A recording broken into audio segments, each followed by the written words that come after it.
Good morning, guys. Today is March 22, 2024. We are still suffering from severe heat due to heat wave. So hot. Drinking water is not enough. So to reduce excessive heat, I made my own air cooler. I just want to share it with you guys. This is my own version. So you can make your own version too. Later on, I will put ice inside it.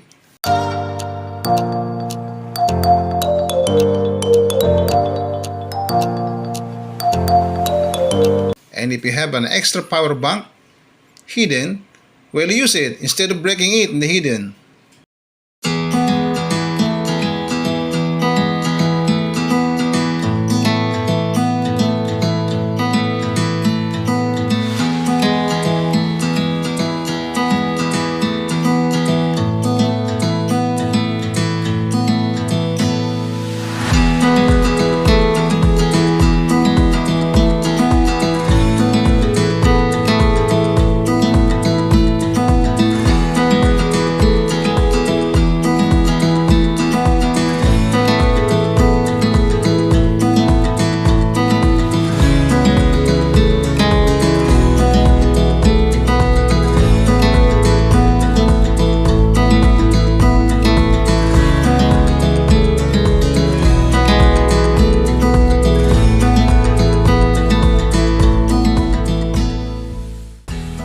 Tcharam!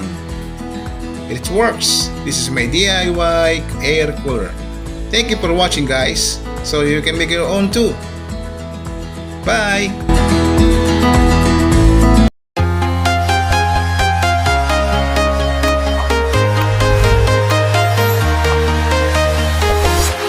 I'm walking alone, the streets are empty. The only thing I can see is my own